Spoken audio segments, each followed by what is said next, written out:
आज हम लोग डिस्चार्ज प्रोसेस के बारे में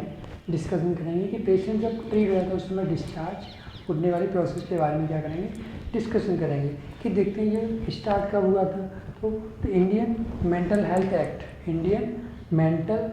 एक्ट में क्या किया था, इसको स्टार्ट किया था 1987 में।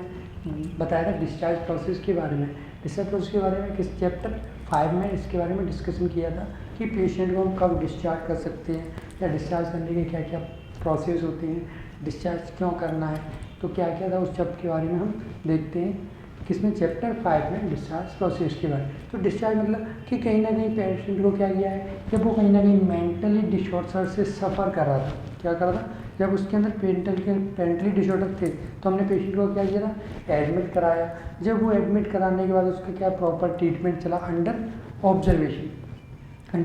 क्या चला, ट्रीटमेंट स्टार्ट किया। ट्रीटमेंट कंप्लीट होने के बाद वो कहीं ना कहीं उसकी जो कंडीशन है वो कैसी हो गई, रिकवर हो गई। क्या हो गई, रिकवर हो गई। रिकवर होने के बाद हम उसे क्या कर सकते हैं, डिस्चार्ज करते हैं या उसे घर जाने का परमिशन मिल सकता है, घर वो जा सकता है। उस अवस्था को हम बोलते हैं क्या, डिस्चार्ज प्रोसेस। मतलब पेशेंट का प्रॉपरली ट्रीट होने के बाद उसे हॉस्पिटल से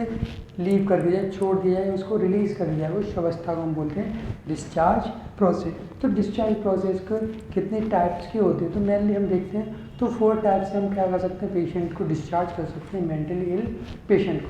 तो किस तरह से, तो फर्स्ट है आपका वॉलंटरी। मतलब जब पेशेंट जैसे वॉलंटरी वो अगर एडमिट हुआ, पेशेंट को लगा कि यहाँ मुझे प्रॉब्लम है, तो वो वॉलंटरी आकर क्या हो गया, तो हॉस्पिटल में आकर एडमिट हो गया या एडमिशन ले लिया। देन अगर उसको लगता है कि नहीं मैं कहीं ना कहीं ठीक हो रहा हूँ, या फिर वहाँ के डॉक्टर्स को लगता है कि आप क्योर हो रहे हैं या सही होते जा रहे हो, आपकी कंडीशन रिकवर होती जा रही है, आपकी अवस्था है वो नॉर्मल होती जा रही है। मतलब जो भी उसको भी फील हो रहा है कि मेरे अंदर जो सिम्टम्स दिख रहे थे मेंटली पेशेंट के जो सिम्टम्स दिख रहे हैं वो मुझे कहीं ना कहीं नहीं दिख रहे या वो खुद फील नहीं करते, उस अवस्था में वो क्या कर सकता है, खुद से ही हॉस्पिटल से क्या ले सकता है, डिस्चार्ज करा सकता है। उस अवस्था को हम बोलते हैं क्या, वॉलेंट्री डिस्चार्ज। मतलब अपनी स्वयं की इच्छा से हॉस्पिटल से क्या करना, डिस्चार्ज करना, उस अवस्था को हम बोलते हैं वॉलेंट्री डिस्चार्ज। मतलब इसमें किसी का कोई भी इंटरफेयर नहीं होता, जिस इच्छा से ही पेशेंट अपनी इच्छा से एडमिट होता है, उसी टाइप से इसमें क्या होता है, अपनी ही इच्छा से पेशेंट हॉस्पिटल को क्या कर सकता है, छोड़ सकता है या अपने आप को हॉस्पिटल से डिस्चार्ज कर सकता है, या उसके लिए वो अपना सेटिस्फाई होने के बाद वो क्या बोल सकता है, मुझे डिस्चार्ज लेना है, मैं सही हूँ, तो पेशेंट को क्या कर देते हैं, डिस्चार्ज कर देते हैं। वो क्या होता है, वॉलेंट्री डिस्चार्ज। नेक्स्ट हम देखते हैं डिस्चार्ज अंडर स्पेशल क्रिटिज्म, वो सर्कमटेंस। तो क्या करना, डिस्चार्ज एक स्पेसिफिक कंडीशन में क्या करना, पेशेंट को डिस्चार्ज करना। मतलब कुछ ऐसी अवस्थाओं में क्या करना, डिस्चार्ज करना। जैसे कि पेशेंट के कोई फैमिली मेम्बर की डेथ हो जाए तो उस समय वो एक रिटर्न में आवेदन दे सकते हैं और पेशेंट को क्या करा सकते हैं, कुछ समय के लिए डिस्चार्ज करा सकते हैं। मतलब एक ज़रूरत है, एक इमरजेंसी में क्या करना, पेशेंट को डिस्चार्ज करना, या किसी का भी फैमिली मेम्बर की कंडीशन बहुत ज़्यादा सीवियर है, उनसे मिलना चाहते हैं, तो उस अवस्था में हम क्या कर सकते हैं, पेशेंट को डिस्चार्ज करा सकते हैं। डिस्चार्ज कराने की पावर होता है कि हम पेशेंट को डिस्चार्ज कराकर फैमिली मेम्बर से मिला सकें। अगर कोई उनको ज़्यादा या वो कहीं ना कहीं कुछ ऐसी अवस्था है जिसमें हमें पेशेंट की घर पर नीड है, तो हम उस समय कुछ टाइम के लिए पेशेंट को क्या कर सकते हैं, डिस्चार्ज करा सकते हैं और उसकी घर पर कुछ टाइम के लिए केयर प्रोवाइड कर सकते हैं। उसको हम बोलते हैं क्या, डिस्चार्ज अंडर स्पेशल सर्कमटेंस। नेक्स्ट हम देखते हैं रिसेप्शन ऑर्डर। मतलब कहीं ना कहीं जो भी किसी ना किसी की परमिशन के, जैसे कि इसमें एडमिशन होता है तो एक तो क्या होता है, फैमिली मेम्बर्स हैं, रिलेटिव्स हैं या उसके कज़न हैं, वो क्या करते हैं, एक आवेदन देते हैं रिटर्न में, किसको, एक जस्टिस को एक आवेदन देते हैं और वहाँ पे क्या होता है, उसके बारे में जस्टिस क्या करता है, डिस्कशन करता है उस पेशेंट के बारे में, और जो भी डॉक्टर के अंदर जिस भी डॉक्टर के अंदर उसका ट्रीटमेंट चल रहा है उससे वो कंसल्ट करते हैं। देन जब वो डॉक्टर बोल देता है या वो बता देता है कि नहीं ये पेशेंट ट्रीट हो गया है, नॉर्मल है, इसकी कोई प्रॉब्लम नहीं है, और घर वाले भी रेडी हैं कि हम इसको बहुत अच्छे से बेटर तरीके से ट्रीटमेंट और केयर प्रोवाइड कर सकते हैं, और इसको जो भी आप ड्रग दोगे हम उसे प्रॉपर वे में उसको प्रोवाइड कर सकते हैं। तो उस अवस्था में क्या कर सकते हैं, पेशेंट को डिस्चार्ज कर सकते हैं। मतलब किसकी, जज की परमिशन से, किसकी, जस्टिस की परमिशन से हम क्या कर सकते हैं, पेशेंट को डिस्चार्ज कर सकते हैं। या फिर इसमें क्या है कि कहीं ना कहीं कुछ किसी क्रिमिनल को किसने, पुलिस ने क्या है, एडमिशन कराया, कैदी को क्या किया है, एडमिशन कराया हो, क्योंकि कहीं ना कहीं वो ड्यूरिंग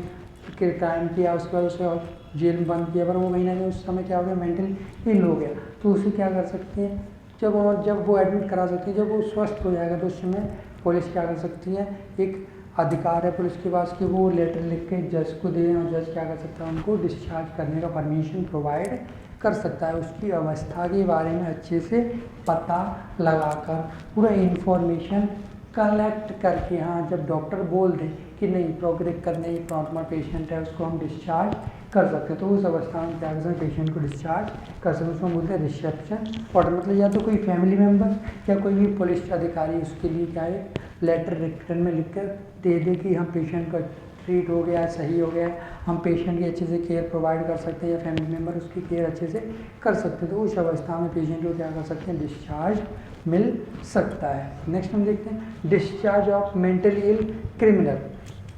तो जो मेंटली इल क्रिमिनल है उसका डिस्चार्ज क्या रहता है, तो उसके लिए क्या होगा कि कहीं ना कहीं अगर वो मेंटली इल है और वो क्या है, क्रिमिनल है, उसने कोई ना कोई क्राइम किया है, तो उसको हम क्या करेंगे कि उसको डिस्चार्ज करने का क्या प्रोसेस कि जज और डॉक्टर्स क्या करते हैं, उसका फुली जज क्या करता है, उसके बारे में पूरा इन्फॉर्मेशन कलेक्ट करता है by the help of doctor की हेल्प से, क्या करता है पूरा इन्फॉर्मेशन कलेक्ट करता है, पूरी उसकी जानकारी पता करता है कि वो सही हुआ कि नहीं, डॉक्टर उसके बारे में बताता है कि इसकी ये कंडीशन थी, ये रिकवर हो गया है, तो उसके बेस पे क्या है, एक जज और क्रिमिनल को क्या कर सकते हैं, डिस्चार्ज कर सकते हैं जब उसकी अवस्था नॉर्मल हो जाए, वो किसी को कोई भी नुकसान ना पहुँचे। लगता है कि अगर वो किसी को नुकसान पहुँचा सकता है तो उस अवस्था में हम उसको डिस्चार्ज नहीं कर सकते, बट लग रहा है कि हाँ डॉक्टर को फील हो रहा है कि उसमें इस तरह के कोई भी सिम्टम्स नहीं शो हो रहे, या पेशेंट अब नॉर्मल अवस्था में आ गया है, या पेशेंट को हम रिलीज़ करना चाहिए, पेशेंट को डिस्चार्ज करना चाहिए, तो उस कंडीशन में जस्टिस की हेल्प से जस्टिस क्या कर सकता है,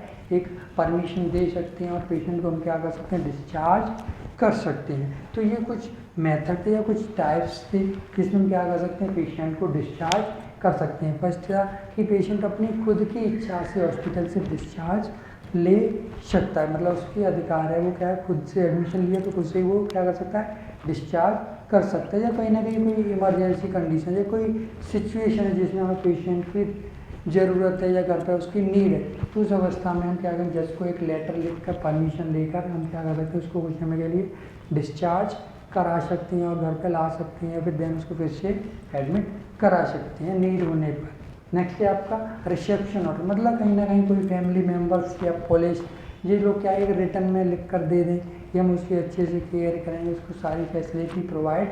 करा पाएंगे, तो उस अवस्था में भी क्या कर सकते हैं, पेशेंट को डिस्चार्ज कर दिया जाता है। लास्ट में अगर कोई भी पेशेंट मेंटली इल है, क्रिमिनल मेंटली इल है, तो उसको भी डिस्चार्ज करने के लिए क्या है, जज को क्या करता है, पूरा उसको